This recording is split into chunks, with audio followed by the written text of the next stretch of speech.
Good morning, and today on Real Life Tesla, you don't have to be a hockey fan to appreciate this accessory that goes with your Tesla. Stay tuned, and I'll show you why.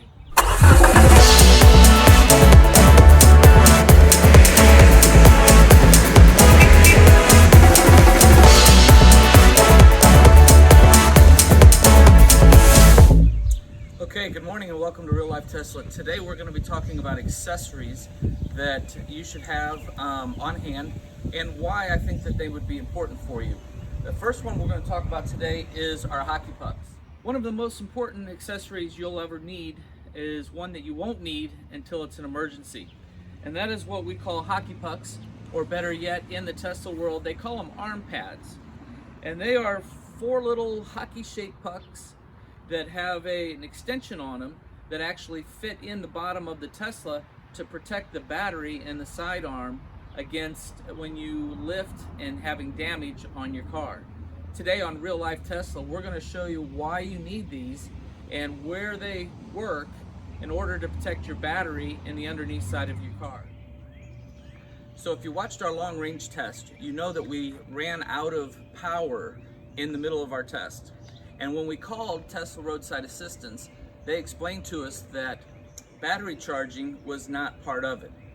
However, we were way out in the middle of the boonies, out on the other side of Kansas City in Kansas, and it would have taken a long time for roadside service to come find us.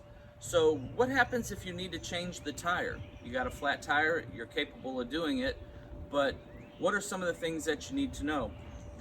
Well, they call hockey pucks for a reason, and you don't have to be a hockey fan to appreciate these.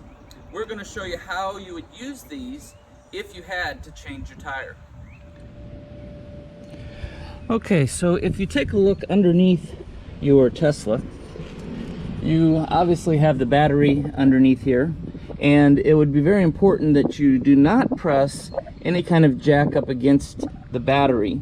So the hockey pucks actually have their own little hole that they have to fit into, and when you put it in and insert it, it will stay there, and then the person who is putting the jack underneath the car has a designated area to place the jack, and usually you put a 2x4 or a piece of wood underneath this and then put the jack, and then that way you can jack up your car in an area that it's designed to support and not put pressure on the battery.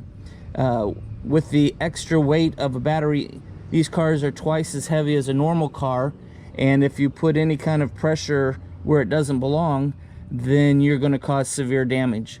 So these are a great necessity for that emergency roadside service that you might not be able to have Tesla help you out with, and having these could be very valuable.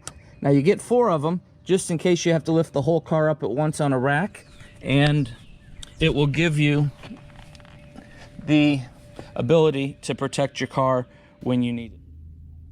Okay, since we are on the topic of hockey pucks, I thought I'd bring you in and show you what you can find in the service manual. Go into Owner's Manual, click on Owner's Manual, and go down to Maintenance, and under Maintenance you will find Jacking and Lifting. In here it will tell you about the procedures that you have. Follow these steps below to lift Model 3. Ensure that any non-Tesla repair facility is aware of these lifting points. Position Model 3 centrally between the lift posts. Position the arm pads, so there's our technical name for them, arm pads, under the designated body lift points at the locations shown. So when I showed you underneath that it had the little holes in there for the arm pads to fit in, there are 4 of them located, and it shows you here. Do not position the lift arm pads under the battery or side rails as shown in red. So there is a side rail that is from the edge of the car into the point of lift, and then the battery is in between. So you can't really expand these, but this should give you a reason to go in and look in your owner's manual. Adjust the height position of the arm to up to the pad, and make sure that the lift is not bigger than your pad. If so, I think a piece of wood underneath your arm pad that would expand the area for your jack or whatever you're using to lift your vehicle. Never raise Model 3 when the charging cable is connected, even if charging is not in progress. Do not work on incorrectly supported vehicle. Do so can cause serious damage, bodily injury, or death. Do not lift under the battery or side rails. Place the lift arm pads under the designated body lift points only. And so this is in your owner's manual for jacking and lifting. We are going to do additional videos on what happens when you break down and you need to be towed, where you need to find your information, and what information you need to give to the tow company who will be transporting your vehicle. But that's in another video. I just wanted to show you in here in the owner's manual the importance of having these arm pads to safely raise your vehicle without causing damage. So if you pick up a set, leave them in the carrying case, put them in the bottom of your trunk, and you just never know when you might have a tire out in the middle of nowhere and Tesla roadside service can't get to you immediately. And if you got your family with you, it's nice to be able to do it without having to wait.